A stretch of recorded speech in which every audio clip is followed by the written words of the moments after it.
Di antara tentara Talut yang ikut, ada tentara yang sangat muda, namanya Daud. Nah, inilah cikal bakal Nabi Daud alaihissalam.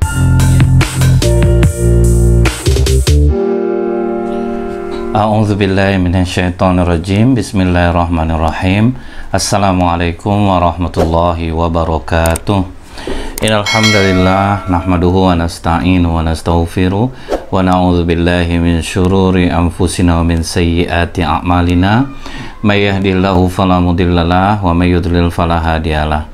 Asyhadu an la ilaha illallah wahdahu la syarikalah wa asyhadu anna Muhammadan abduhu wa rasuluh. Allahumma shalli wa sallim wa barik ala hadzal nabiyil karim wa ala alihi wa sahbihi ajmain. Kaum muslimin muslimat di mana saja berada, yang semoga kita semua senantiasa dirahmati oleh Allah. Bersyukur kita kepada Allah dengan mengucapkan alhamdulillahirabbil alamin. Bersolawat kita kepada Rasulullah sallallahu alaihi wasallam dengan ucapan Allahumma shalli ala Muhammad wa ala alihi washabbihi wasallim. Setelah kematian Nabi Yusha bin Nun, itu cukup lama rentang waktunya untuk Nabi yang selanjutnya diutus oleh Allah, yaitu sekitar 460 tahun. Jadi rentang waktu yang lama itu membuat kaum Bani Israel ini makin tertindas dia. Jadi kalau kita lihat menurut As-Sa'di menceritakan dari Ibnu Abbas, dari Ibnu Mas'ud, dari beberapa orang sahabat, setelah Amalikah dapat menguasai Gazah dan Asqalan, ini orang-orang Amalikah, jadi mereka menguasai Bani Israel. Nah, itulah kadang jeleknya perang ini. Orang yang kalah ditindas, kemudian mereka kembali banyak melakukan pembunuhan kepada Bani Israel, sehingga cukup lama tidak ada bayi laki-laki yang lahir. Dan waktu itu adalah seorang wanita yang sedang dalam keadaan hamil. Nah, seluruh masyarakat Bani Israel berharap kepada Allah, mudah-mudahan mereka mendapatkan anak laki-laki. Saking udah nggak ada yang lagi orang yang mempunyai anak laki-laki. Mereka terus berdoa kepada Allah, dan alhamdulillah Allah kabulkan. Lahir seorang anak laki-laki, diberilah nama Syamuel. Ini dalam bahasa kita artinya adalah Allah mendengar doaku. Jadi kalau kita mau anak laki-laki kah, perempuan kah, mintanya kepada Allah. Nah, kadang orang kan ada nih, coba datang kemari berobat supaya dapat anak laki-laki, datang ke dokter ini konsultasi gimana supaya dapat anak laki-laki. Nah, sekarang kita udah tahu nih dari beberapa kisah para rasul yang sudah kita sampaikan, semuanya menjadikan Allah tempat mereka meminta. Apalagi untuk dalam masalah anak ini, kalau Nabi Ibrahim, Rabbi habli minas sholihin, Allah karuniakan aku anak yang soleh. Nah, ini juga orang tuh meminta, orang Bani Israel meminta, ya Allah karuniakanlah kami anak laki-laki. Nah, dikabulkanlah oleh Allah. Begitu umur Nabi Samuel ini, dia nanti akan menjadi nabi. Begitu usianya sudah menginjak cukup untuk dididik. Nih, kalau dalam usia kita sekitar 7 tahunan, ibunya mengantarkan dia ke tempat ibadah untuk diajar oleh orang soleh mengenai kebaikan dan ibadah.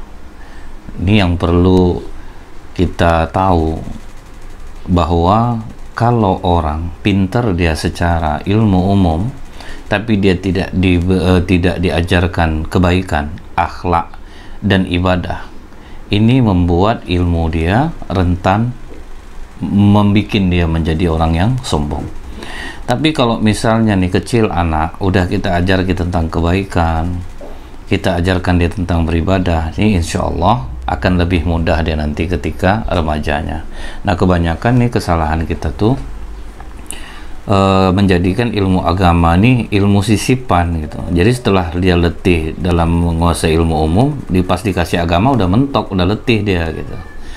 Nah, jadi ingat nih, penting bagi para orang tua mendidik agama dan akhlak bagi anaknya. Sewaktu Nabi Samuel ini sudah cukup umur, biasanya kalau para nabi dan rasul itu sekitar 35 atau 40 tahun. Sewaktu dia sedang tidur, dia mendengar ada orang yang memanggilnya. Begitu dia bangun, dia perhatikan tidak ada. Dia tidur lagi, seperti ada yang memanggil namanya, dia bangun lagi, tidak ada. Akhirnya dia cari sumber suara itu.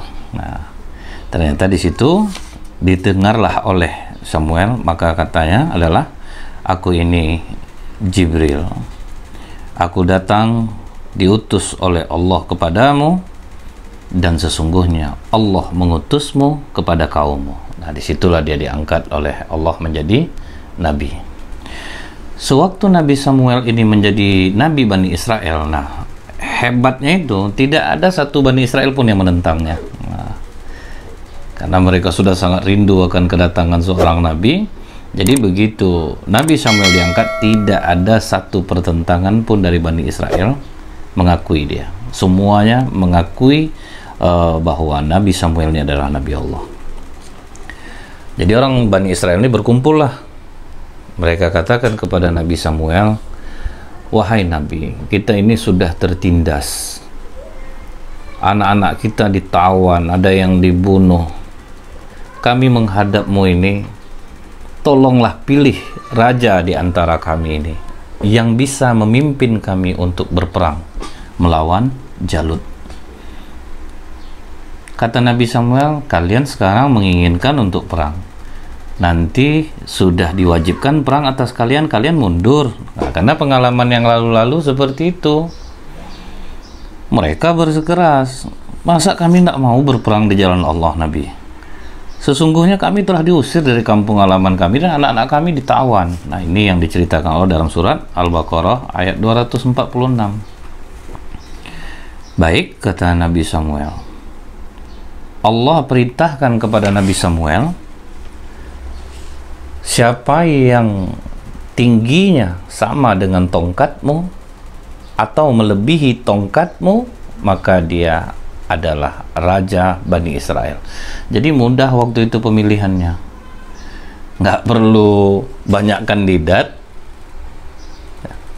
Siapa yang berdiri sama tingginya dengan tongkat Nabi Samuel atau lebih, dia menjadi raja. Nah, semua Bani Israel ikut. Yang laki-laki diukur.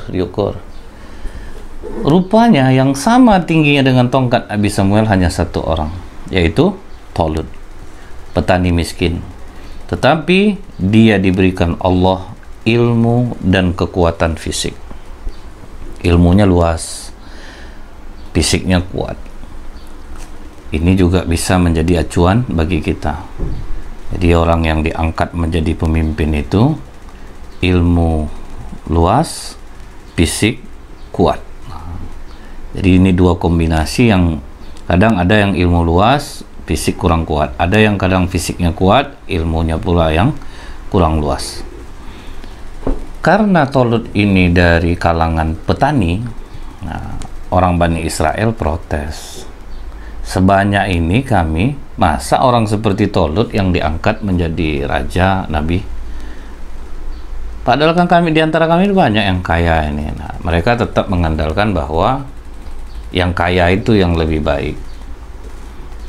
Tapi ingat, yang memiliki ilmu dan fisik yang kuat jauh lebih baik kalau untuk memimpin. Bukan berarti kita tidak perlu kaya. Kaya itu perlu. Tapi jangan sampai kekayaan membuat kita mengukur orang dari keberhasilan kita mendapatkan harta benda. Ini yang membuat Qarun khilaf. Karena dia menganggap dia kaya, dia lebih mulia di sisi Allah. Mau tidak mau, orang Bani Israel menerima yang menjadi raja mereka adalah Tolut.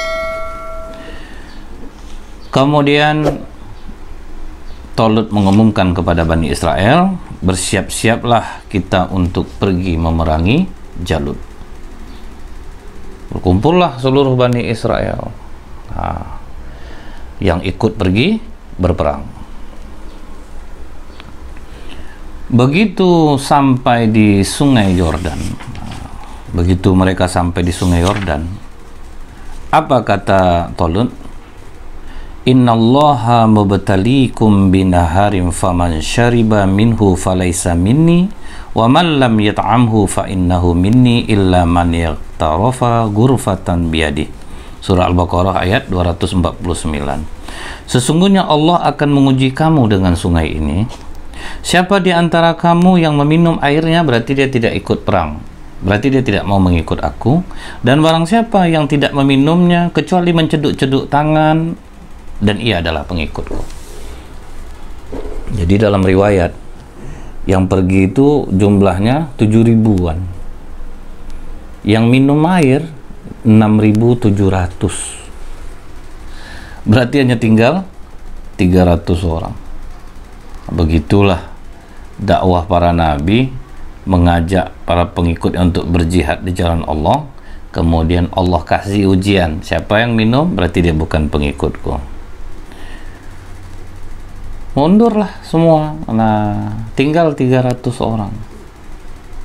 Apa kata yang 300 ini? Qala alladzina yazunnuna annahum mulaqullahi kam min fi'atin qalilatin ghalabat fi'atan katsiratan biiznillah wallahu ma'as sabirin.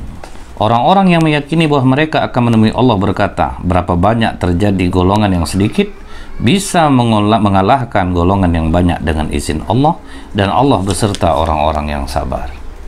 Kita lihat pada masa Rasulullah di perang Badar, umat Islam juga 300-an bisa mengalahkan 1.000. Karena mereka juga mendengar kisah ini, bahwa yang sedikit bisa mengalahkan yang banyak dengan izin Allah. Jadi yang 300 ini tetap maju, yang 6.700 semua sudah mundur. Maka ketika akan berhadapan dengan Jalut, Tolut untuk menguatkan pasukannya mengadakan sayembara. Dia kebetulan punya anak perempuan yang cantik. Apa kata Tolut? Siapa yang berhasil mengalahkan Jalut, maka dia akan aku nikahkan dengan putriku. Di antara tentara Tolut yang ikut, ada tentara yang sangat muda, namanya Daud. Nah, inilah cikal bakal Nabi Daud alaihissalam. Dia yang paling muda ikut berperang. Dia bersama 13 orang saudaranya, dia ikut. Dia yang paling kecil. Tetapi Nabi Daud ini dari kecilnya itu dia punya keahlian memainkan ketapel. Jadi memang dia ini selalu tepat sasarannya. Walaupun dia masih kecil, tapi kalau untuk nembak pakai ketapel, dia jagonya. Maka Nabi Daud mengambil 3 buah batu. Dia maju, begitu dia melihat Jalut, dia lempar ke ketapel itu, mengenai topeng besi Jalut. Jadi 3-3-nya itu kena, membuat kepala Jalut pecah. Padahal dia pakai topeng besi, pecah. Karena kita ingat ya, Nabi Daud itu tanpa dia sadari waktu kecilnya itu dia sudah memiliki kemampuan kekuatan yang besar. Jadi ketika dia kena apel itu betul-betul kuat kenaknya di kepala Jalut, sehingga Jalut tersungkur. Nah, begitu Jalut ini tersungkur, dia yang menjadi raja yang ikut berperang dari pihak lawan dan menjadi panglima perang. Begitu melihat Jalut mati, langsunglah hilang kekuatan pasukannya. Nah, di situ mereka kocar-kacir. Disitulah mereka kocar-kacir sehingga perang dimenangkan oleh Tolut. Maka dinikahkanlah Nabi Daud dengan putri Tolut. Sehingga masyarakat banyak yang memuji kehebatan Nabi Daud. Nah, inilah yang dikatakan Allah dalam surah Al-Baqarah 251, wa atahullahul mulka wal hikmata wa 'allamahu mimma yasha. Kemudian Allah memberikan kepada Nabi Daud pemerintahan dan hikmah sesudah meninggalnya Tolut. Tetapi dalam riwayat ini Setelah Nabi Daud ini membunuh Jalut, banyak orang yang memuji Nabi Daud, sehingga pamor Tolut tenggelam oleh menantunya Nabi Daud. Tolut yang tadinya raja yang baik, yang adil, yang Allah angkat dia melalui tongkat Nabi Samuel, berubah menjadi orang yang jahat, iri, dengki dengan pamor Nabi Daud. Nah, disinilah kita bisa menjadi pelajaran bahwa kekuasaan itu bisa mengubah orang yang baik menjadi jahat, orang yang taat menjadi maksiat. Tolut dulunya baik, petani miskin, dikasih Allah ilmu, kemudian dikasih Allah dia kekuatan fisik. Tapi begitu pamor Nabi Daud lebih tinggi, dia takut kehilangan pamornya sebagai raja, maka dia berniat membunuh Nabi Daud. Setiap kali ada peperangan, selalu menantunya ini yang diutusnya. Lawan banyak, tapi yang pergi cuman 10 orang. Sehingganya yang 10 orang ini ternyata selalu bisa mengalahkan lawannya. Padahal maksud Tolut supaya Nabi Daud terbunuh. Tapi qadarullah, menjadi ketetapan Allah, Nabi Daud menang terus. Sehingga Tolut tidak bisa lagi menyembunyikan kebenciannya kepada menantunya ini, dan terang-terangan akan membunuhnya. Dia kejar Nabi Daud lari meninggalkan kerajaan. Nabi Daud sembunyi di atas bukit, dan dia sempat melihat mertuanya itu mengejarnya dan berhenti di bawah bukit itu karena capek dan tertidur. Di saat tertidur itu Nabi Musa turun dan menancapkan panah di muka mertuanya itu. Terkejut mertuanya terbangun. Apa kata Nabi Daud? Jika aku menginginkan kekuasaanmu ayah, amat mudah bagiku saat ini untuk membunuhmu, tapi aku tidak melakukannya karena aku tidak ambisi terhadap kerajaanmu. Disitulah Tolut sadar. Disitulah Tolut memohon ampun kepada Allah. Dia ziarahi kubur Yusha bin Nun. Di situ tuh dia menangis. Kemudian sepulangnya dari sana, dia bertobat kepada Allah agar Allah mengampuni dosa-dosanya dan kekhilafannya. Jadi makanya nih, bagi kita yang memiliki kekuasaan, harta benda, hati-hati. Sedangkan Tolut saja yang baik, yang Allah angkat dia melalui Nabi Samuel, bisa dia salah jalan hatinya. Apalagi lah kita yang biasa-biasa ini. Nah, mudah-mudahan kajian ini dapat kita ambil manfaatnya, dan agar kita sambung dengan kisah Nabi Daud alaihissalam. Dan saya mohon maaf banyak komen yang tidak terjawab, dikarenakan beberapa hari yang lalu salah satu provider ponsel itu terbakar di Pekanbaru dan menyebabkan gangguan di beberapa daerah. Kayaknya Sumatera semuanya kena. Jadi mudah-mudahan tidak mengurangkan nilai kedekatan saya dengan kaum muslimat yang menyaksikan video ini, dan semoga Allah selalu melindungi kita semua. Subhanakallahumma bihamdika asyhadu alla ilaha illa anta astaghfiruka wa atubu ilaik. Assalamualaikum warahmatullahi wabarakatuh.